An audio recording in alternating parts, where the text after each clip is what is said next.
welcome back. This is your girl Phoenix Alexander. I know it's been a little while, but it is what it is.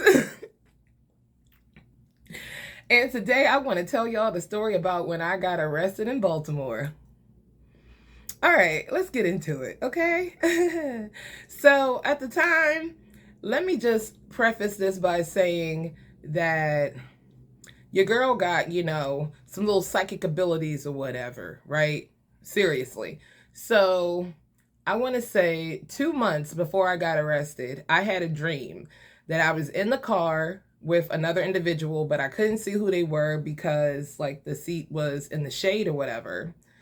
And we were coming down this street. I stopped at a stop sign and I saw this really weird looking tree and a mailbox. And I was like, oh, that's weird. And then I go through the stop sign in a dream and I get pulled over and I wind up going to jail. And I was like, that's crazy. It was so crazy to the point where I told my dad and we laughed about me going to jail. Now, mind you, this is before my heart condition popped off. But yeah, so anyway, I go to get like a couple baggies of grass from a friend of mine or whatever. And he's just like, hey, yo, can you run me down the street real quick? And mind you, I had a hair client and I was doing security overnight and I was doing dental school full-time in the daytime. So your girl was busy. It's no wonder I had a heart attack. So he's like, can you take me? And I'm like, yo, I gotta go. I got a hair client. But he's like, come on, yo. I'm like, all right, fine. I'll take you. So we're driving down the street and he's in my passenger side and he's in shadow. And I get that tickling of deja vu. Then I come down the street and there's a stop sign and there's this big ugly ass tree. And I'm just like, oh, you gotta be kidding me. It better not. So I stop at the stop sign. It's a 4-way stop sign. I look all around. There's nobody there. I go through the stop sign. Whoop, whoop. Like, what? Where did you even come from? So the cop pulls us over or whatever. They see like, we're trying to like hide the little baggies of weed because he still had some on him. And I had bought I bought a good amount and it was 1 million little baggies at the time. So I'm like trying to hide them or whatever. So the cops just like pulling me over. It's like, you know where I stopped you? I'm like, absolutely not. So they're on his side the whole time, like staring at him or whatever. And he's just like, the tint on your window is too dark. And I was like, oh, okay. And so he's just like, do you have any, drugs or weapons in the car? And I'm like, no. Like, why are you even asking me this? Leave me alone. And then they shine the flashlight and there's like a little baggie on the floor. And I'm like, son of a bitch. He's like, I'm gonna need you to step out of the car, man. I'm like, ah. So I get out of the car and everything. And mind you, okay, God was working for your girl because 3 times, the cops tried to put the cuffs on me and 3 times they would not work. And the cops like, I don't think it was one of the cops said, I don't think we should arrest this girl because she's not even who we for. He said it straight up. They were not for me. They were already looking for him. And they just needed an excuse to pull my car over because I guess they saw me give him a ride. So, he's like, just chill out, yo. Just chill. It's going to be cool. And I'm already hyperventilating. Now it's already happening for me. So they go and they sit me on the curb and they wound up using like the little zip line type of cuffs or whatever. And I'm just sitting there and I'm like, is this really happening? Is this shit really happening for me? Y'all. So they call the paddy wagon and the whole 9 yards. And I'm like, yo, I'm really about to go to jail. Like, are you serious? So then they wind up taking me to central booking, which is like the main place where they process you or whatever. So I come in and mind you, I'm allergic to everything. Okay. I can't have any artificial sweeteners because I am allergic to it. So that means most of the food, drinks, and everything else I couldn't eat. And I also have an allergy to like certain raw foods in addition to, the stuff that I can't eat now because of my medications. So my sister is like, panicking and calling around because my hair client called my family like, hey, she never made it. And they're calling my phone, and obviously I can't use my phone because I am arrested. So they put me in a cell with, I want to say it was 5 or 6 other women, and waiting to see the commissioner or whatever. And these other women, y'all, they were something else. So I had already said to myself, like, all right, dry up those tears, bitch. Dry up those tears, because you're soft. And if you have to be in here, you're going to be in trouble, because I'm made out of pudding. Like, I don't have no knuckles to defend myself at all. And this is after I lost 60 pounds. So I really didn't have no knuckles then. So anyway, I'm in there with a girl that murdered her mother-in-law. Lie to you not. She murdered her mother-in-law. They got into an argument and she drowned her in the It's not funny. It's not funny, but the way that the girl described it was funny. And she's just like, the bitch kept going on and on and on, and then had the nerve to ask me to wash her back. I'll wash your back, all right.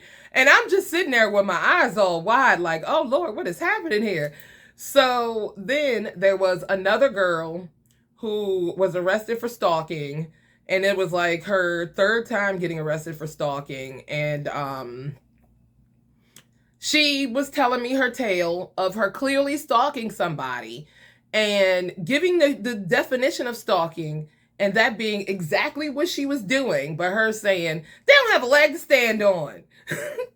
Just because I went to this man's house and his job, and I went to his wife's job, and I went to his kid's school, and I trailed the school bus, and I would meet them every single day, and he would keep telling me to stop. That's not stalking. So I'm sitting there like, this is just a couple bags of weed for me. So then there was another girl. She literally looked exactly like Lil Wayne. I have to put a picture of Lil Wayne. This girl looked just like Lil Wayne. So homegirl, this was like, she was getting ready to go to prison for a bunch of drug charges and attempted murder. So she's sitting there next to me, and she's just like, yo, you look soft as shit. And I'm like, yeah. Yep. So it was another girl. She was laid out on the floor. She got caught, tooting on the streets. And she was so high, when I tell you, she slept through that entire 17-hour ordeal. Like, she literally slept through the whole thing. When we were all getting released, she finally was like, what? And they're like, all right, you can leave. All right. Like, I'll have what she's having. I wish I could have slept through this whole experience. I didn't even get to smoke any of the weed that I bought. So I'm sitting there. Who else was there? It was a couple of toots that were there. A couple of girls that were in like a fight in a club. They were still dressed in club attire, and they were still trying to fight while in there. They go and bring us some little packs with like sandwiches and juice and crackers and crap like that. And I could not eat any of it. So I'm like, do you have any bottled water? And they're just like, bottled water. And I'm like, I'm allergic to all of this. So in the interim, my sister and her husband have been calling around. They're checking the hospitals. They're checking everything. Till finally they find out my dumb ass is in central booking.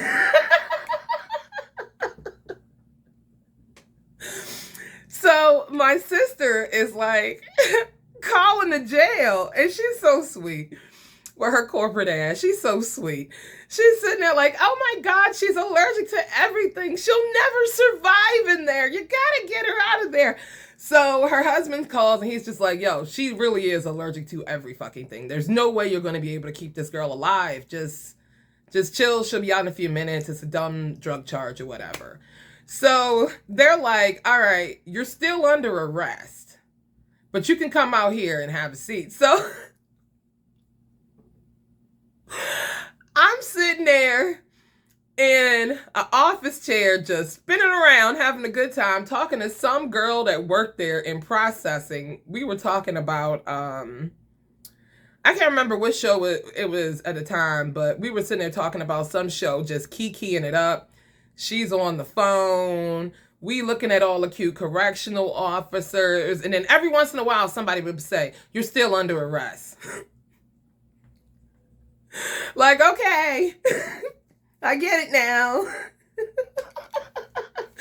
So after all that, after the 17 hours, they bring me up in front of a commissioner, and she tried to act like she was Judge Judy. But bitch, she wasn't Judge Judy. And I can say that right now because you'll never see me again.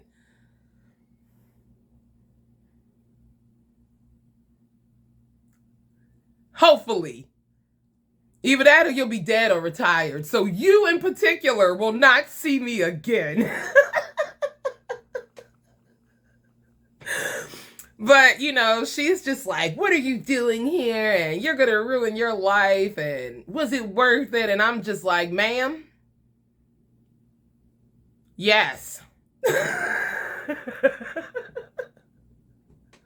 It was worth it. What do you want me to say? Like, no, it wasn't worth it. I already cried.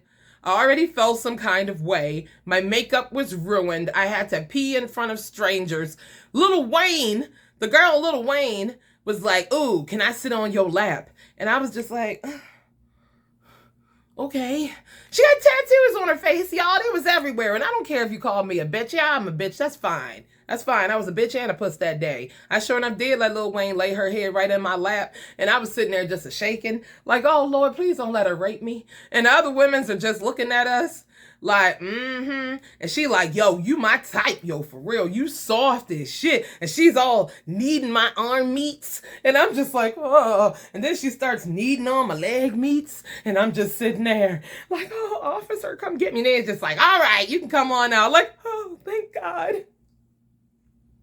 The rapes are real. The rapes are real. Now, I don't know if anybody else got sexually assaulted, but I definitely know that female Lil Wayne definitely went for me. And she made me feel very uncomfortable. Her face was definitely in my crotch. She kept turning around, and I'm just trying to turn her head back the other way. Like, no, no, no. You're going to sit in my lap. Like, yeah. So I would definitely recommend that you not get arrested in Baltimore. So after 17 hours, that petty ass commissioner made me do community service. And at the time, she made me do community service near where one of my exes lived. So I made sure that I dressed as bummy as possible.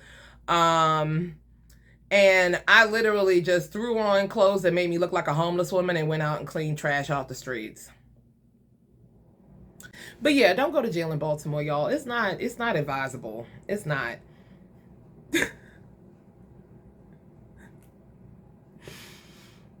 But that's the time I got arrested in Baltimore.